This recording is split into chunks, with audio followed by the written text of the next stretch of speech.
Welcome to CivilNet.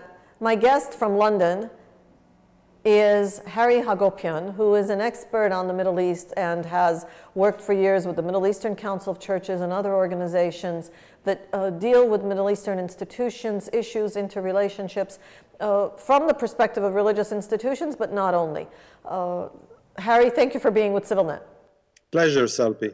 Harry, most recently, Armenians in Jerusalem have been in the news, not simply because of the death of the Patriarch Torko Manukyan and the elections that are expected, but also because the Church of the Holy Sepulchre, which is jointly owned, managed, cared for with the Greeks, is now facing a rather serious water bill in several millions of dollars. It is. Tell us how we get ourselves into this situation, and is it that, you know, the Armenians and the Greeks, are we mismanaging something? What's happening here? Well, it's very interesting, Salpi, because if you read the local headlines in the local press, either in Arabic or in Hebrew, they are now dubbing this as the War of Holy Waters. There you go. In this sense, you've got three potent substances. You've got Jerusalem, where the Holy Sepulchre is. You've got an issue that involves Israelis and Palestinians, and it is over water. And basically the problem is that the three co-managers, carers of the Holy Sepulchre, in other words, the Greek Orthodox, Armenian Orthodox, and Catholic churches. Yes, I forgot the Catholics, thank you. Received bills in the millions of dollars for arrears for not having paid their water bills for the last 15 years. And now the private water authority in Israel is insisting that these bills should be paid, and the three churches are saying, no, we're not going to pay it. And is this really the decision of a private water company? Well, first let's get straight that it's not as if these people have received bills over the years and ignored them. This is a new bill because the private water authority decided it's time to bill them. Yeah, absolutely. What has happened is that there is something known as the status quo agreement. The status quo agreement, which goes back to Ottoman times, basically regulates relations between the state and the church authorities. This was functional during Ottoman Turkish times. It was functional during the British Mandate. It was certainly functional during Jordanian rule. Now, when Israel came, it agreed to the status quo arrangements, and therefore the church authorities, in this case namely the Greeks, Armenians and Catholics, decided that therefore the same provisions apply. One of the provisions, or their interpretation of it, is that they are exempt from paying for water bills in the Church of the Holy Sepulchre. Now that was fine so long as the water was a state-owned company. Now that the authority has been privatized and Hagihon is the new private authority, it has decided that, like any other institution across Israel and the Palestinian territories, it should pay for its water bills. The authorities are saying you must pay this in the range of $2-point-something million of arrears over 12 to 15 years. The churches are saying we cannot afford to pay that, we will not pay that. They've appealed to everybody from King Abdullah of Jordan to President Putin of Russia, and at the same time, as a response, the church accounts of the Holy Sepulchre have been frozen by a court order in demand from the water authority, which means that we really have a serious issue now between the authorities, between the water, and indirectly, therefore, between the State of Israel and the church authorities. So you're saying that although this is no longer a public utility, the public, the government, the authorities are backing the private entity's decision? The government of Israel at the moment is sitting on the fence, looking at both sides of the fence, but hasn't really yet decided. One of the letters or one of the appeals that was sent out was to the president of Israel, Shimon Peres, basically signed by the church leaders, saying that we refuse to pay those bills, we cannot afford to pay those bills.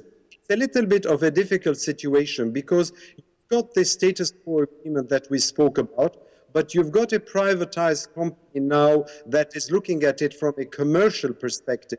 Yet don't forget that you have about 2 million tourists that come to and visit the Church of the Holy Sepulchre, which is a revenue all to itself for Israel and for the authorities.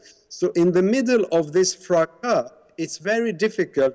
Which way would the state of Israel bat? Would it support the church authorities and say, you're right, you don't need to pay those arrears? Or would it support the water authority? I think what is happening is that they're going to try and find an age-long compromise for it. But as things go in the Middle East, certainly in Jerusalem church circles, things take a long time. So this story would roll on for a while until we find a consensual solution.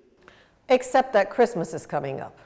Except that it's coming up. And if something is not done between now and Western Christmas, at least, which is in December, the church authorities, particularly vocal and outspoken, them has been the Greek Orthodox Patriarch, have said that they are willing to close down the Church of the Holy Sepulchre if the authorities do relent and the High Court Authority does not agree to basically raise or delete those bills.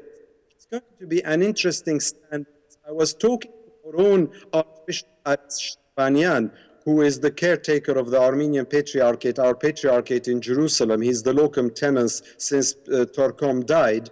I was talking to him and I was asking him, where would this go? And of course, what affects the Greeks, and if you look at the news, there's a lot of coverage about the Greek Orthodox Patriarchate, but the same applies to the Armenians and the Catholics. They're all in the same pickle jar.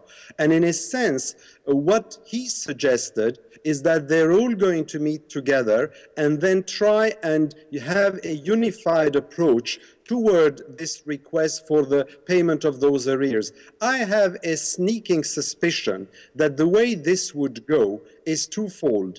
The water authority might, and this is only conjecture on my part, Salpi, based on years and years of negotiations with churches and with state authorities.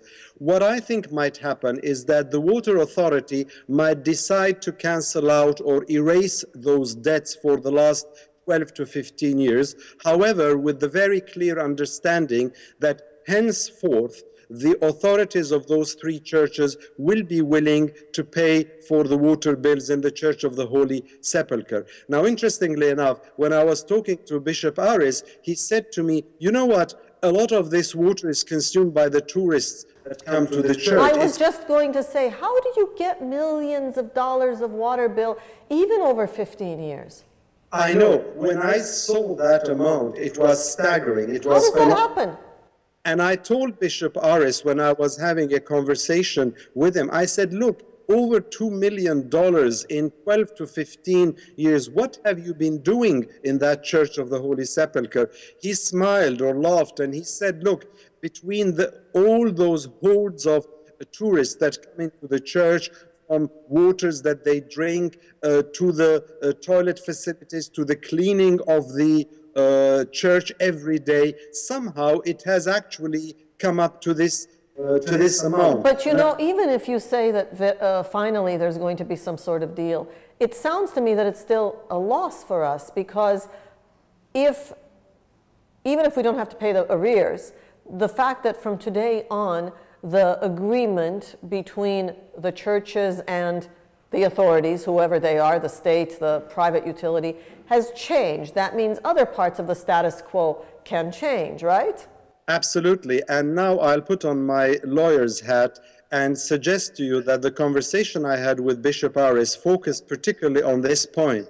I said, fine, if you can manage to get those debts cancelled, which I suspect somehow in the negotiations that might well happen, what about the future? If you agree to pay from now on for the water bills in the Church of the Holy Sepulchre as well, the same applies for the Church of the Nativity in Bethlehem, then you have basically established a legal precedent upon which the status quo arrangement or agreement is no longer the same. It has changed. And this could open up, as you suggested yourself, this could open up the sluice gates for the reinterpretation of this agreement on many, many other provisions and clauses, which is very, very dangerous.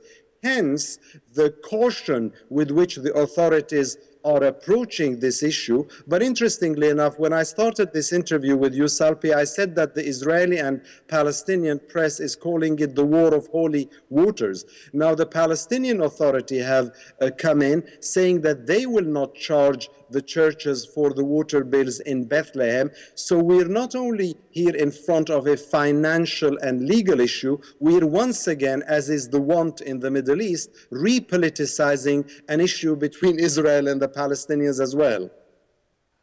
Well, thank you for making a tough issue even more confusing, but that's what you're supposed to do. I think that the various nuances of this are not going to go away soon, and of course the status quo agreement is the one based on which the Armenian presence in Jerusalem is assured, and so chipping away at that opens up all sorts of possible serious challenges and problems. Certainly, and there is no way, as far as I can see, for the Armenian Patriarchate, let alone the other church authorities, to be willing to chip away at the rights that they get under the status quo agreement, because as you said, if you do that, then it is a whole new ball game, and one that will certainly be inimical with the interests of the churches themselves. So maybe an agreement, a consensus, a compromise would be reached. The question is, how would that agreement read out? That's for lawyers to think about and for politicians to apply. Thank you, Harry Hagopian in London. We think that the issue of Jerusalem is something we would like to come back to. Thank you very much. Pleasure. Thank you for watching CivilNet. Thank you, Harry Hagopian.